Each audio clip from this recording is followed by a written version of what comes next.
इस वक्त आप आराम से बैठकर इस वीडियो को देख रहे हैं, मगर मैं आपको कहूँ, आज जिस जगह पर आप अभी बैठे हो वो जमीन आज से करोड़ों साल पहले 8,500 डिग्री के तापमान से उबल रही थी, या जिस जगह पर आप बैठे हैं वो जगह लाखों सालों तक बर्फ से ढकी हुई थी। ये दोनों बातें सच हैं। इस 15 मिनट की वीडियो के अंदर आप पृथ्वी के 450 करोड़ साल के सफर को देखने वाले हैं।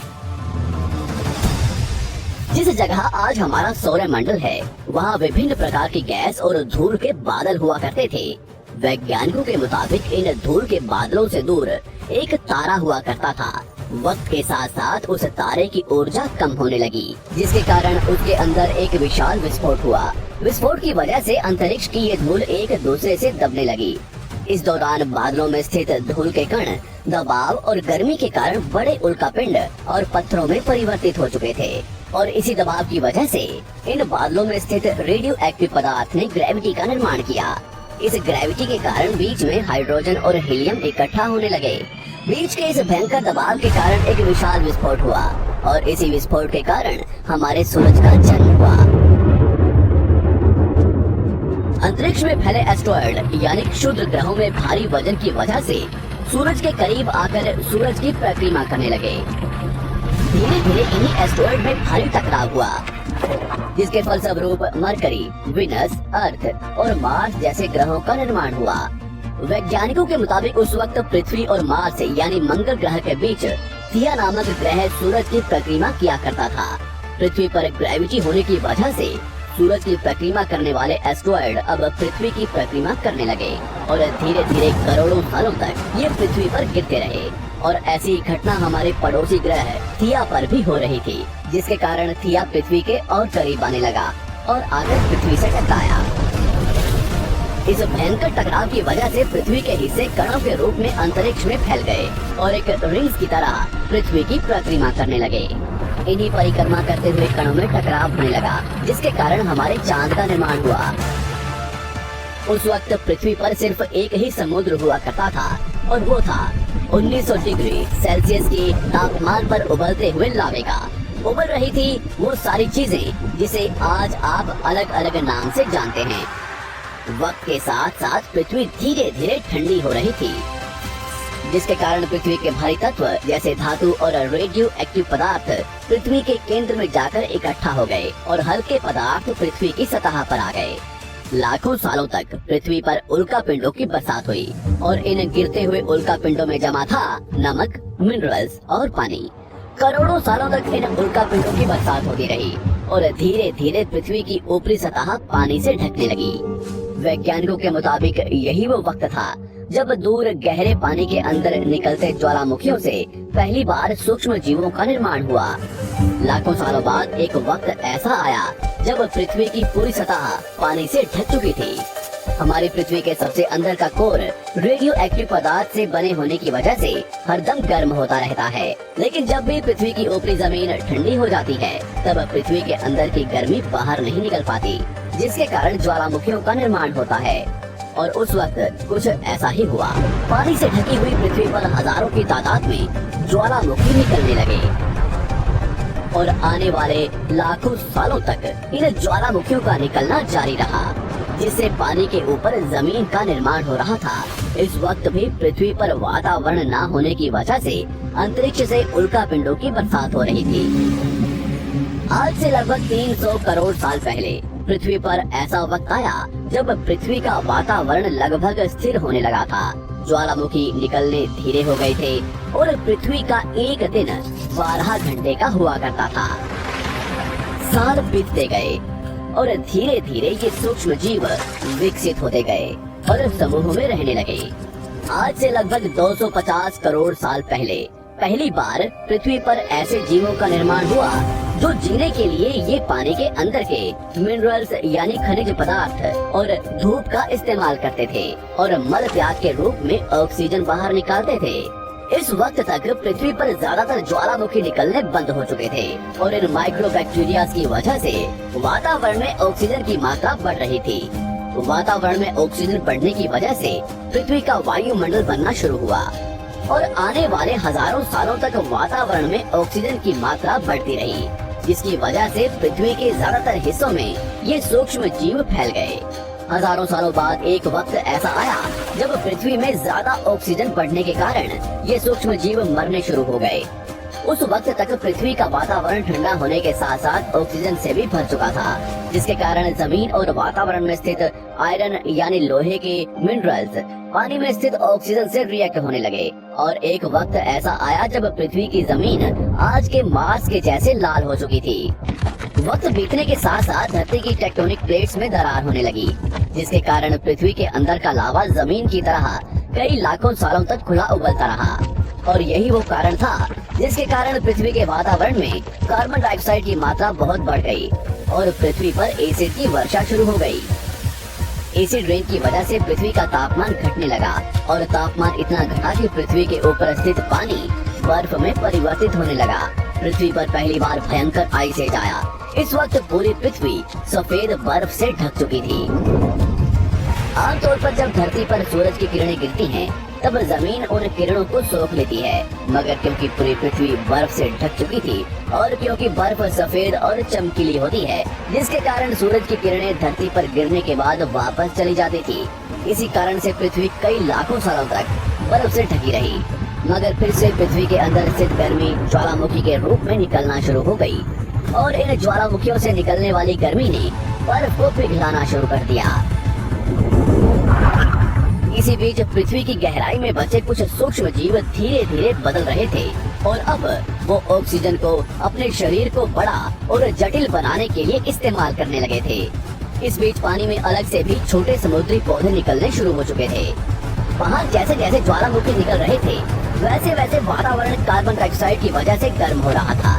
वक्त के साथ साथ बर्फ तो पिघलने लगी, मगर धरती पर फिर से एसिड की वर्षा शुरू हो गई, जिसके कारण फिर पृथ्वी ठंडी होने लगी और फिर पृथ्वी की ज्यादातर सतह बर्फ से ढक गई। ऐसा बार बार कई हजारों सालों तक होता रहा और इसी कारण से अब समुद्री जीव धीरे धीरे वातावरण के हिसाब से विकसित हो रहे थे। इस बीच कई सारे जीव और समुद्री जंगल विलुप्त हो गए, मगर जो बच गए वो धीरे धीरे पृथ्वी के बदलते तापमान के हिसाब से ढलते गए और अब हजारों सालों बाद समुद्री पेड़ बर्फ की वजह से पूरी तरह से मरते या सूखते नहीं थे। अब सूक्ष्म जीव समुद्री जीव बन चुके थे। जब फिर से ज्वालामुखियों ने पृथ्वी की बर्फ को पिघलाना शुरू किया, तब ये समुद्री पेड़ जल्दी विकसित होकर फैल गए। धीरे धीरे वातावरण में ऑक्सीजन की मात्रा बढ़ने लगी और पृथ्वी पर होने वाली एसिड की वर्षा कम होने लगी। वातावरण में ऑक्सीजन आने की वजह से पृथ्वी की ओजोन लेयर मोटी होने लगी और आज से लगभग 47 करोड़ साल पहले पृथ्वी की ऊपरी सतह पर पहली बार मोसोस नामक प्लांट उगना शुरू हुआ। वक्त के साथ साथ जमीन पर अलग अलग प्रकार के पौधे और पेड़ उगना शुरू हुए। एक वक्त ऐसा आया जब जमीन के पेड़ों की लंबाई लगभग 80 से 100 फीट जितनी या आज के 5 से 6 मंजिला बिल्डिंग जितनी ऊंची हो चुकी थी। ये वो वक्त था जब समुद्री जानवर समुद्र से बाहर निकल रहे थे और जमीनी जानवरों में परिवर्तित हो रहे थे। धरती की ज्यादातर जमीन एक जगह इकट्ठी हो चुकी थी, जिसे आज हम पैंजिया महाद्वीप के नाम से जानते हैं। पृथ्वी का वातावरण और तापमान लगभग स्थिर हो चुका था और अब करीब 21 से 23 घंटे का दिन हुआ करता था। अब समुद्री जीव पानी से बाहर रहने लगे थे और वातावरण के हिसाब से उनके शरीर का रंग रूप बदल रहा था। धीरे धीरे ये जमीनी जानवर डायनासोर्स में परिवर्तित हो गए। जिन डायनासोर्स ने पेड़ पौधे खाने शुरू कर दिए, उनका शरीर लंबा और विशाल रूप से विकसित होने लगा। कुछ डायनासोर्स शिकार किया करते थे, जिसके कारण वे छोटे और तेज होते चले गए।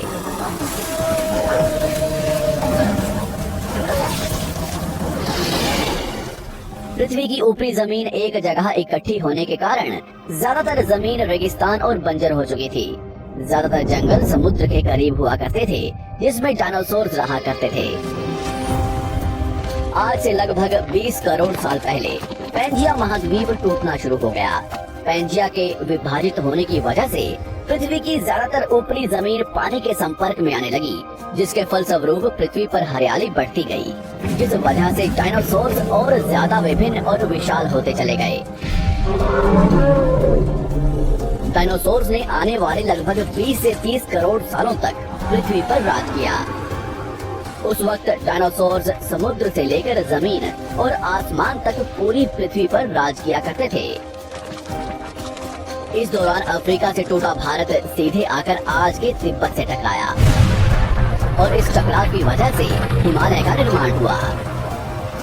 आज से लगभग 6.5 करोड़ साल पहले पृथ्वी की तरफ आज के माउंट एवरेस्ट से भी बड़ा लगभग 4.5 लाख करोड़ किलो जितना वजनीय उल्कापिंड लगभग 80,000 किलोमीटर प्रति घंटे की स्पीड से पृथ्वी की तरफ आ रहा था। पृथ्वी की सतह को छूते ही उसमें भयंकर आग लगी और वो जलते हुए सीधा पृथ्वी से टकराया। इस टकराव से निकलने वाली ऊर्जा आज के 10 करोड़ परमाणु बम एक साथ फटने के बराबर थी। जहाँ ये उल्कापिंड गिरा वहाँ के जानवर और पेड़ तुरंत भाप बनकर जल गए। गिरते ही पृथ्वी पर पूरी तरह धूल फैलने लगी। समुद्र में भयंकर बाढ़ आने लगी। भूकंप और आग ने पृथ्वी को जलाना शुरू कर दिया। कुछ ही घंटों में पूरी पृथ्वी के वातावरण में हानिकारक गैस और धूल की वजह से पृथ्वी नर्क हो चुकी थी। डायनासोर्स, घुटन, आग और भूखमरी से पूरी तरह विलुप्त हो गए। इस वक्त हमारे पूर्वज जमीन के अंदर रहा करते थे, जिसके कारण वो इस विशाल प्रलय से बच गए। पृथ्वी का वातावरण पूरी तरह से काला और अंधेरा हो चुका था, जिससे धूप भी जमीन तक नहीं पहुंच पा रही थी। पृथ्वी के पेड़ और ज्यादातर जानवर विलुप्त हो गए। वातावरण में धूल और हानिकारक गैस के कारण पृथ्वी पर फिर से एसिड की वर्षा शुरू हो गई और फिर पृथ्वी ठंडी होकर बर्फ से ढक गई। लेकिन इस बार पृथ्वी की बर्फ लाखों सालों तक नहीं जमी रही और 80 से 90 हजार साल बाद ये बर्फ पिघलनी शुरू हो गई।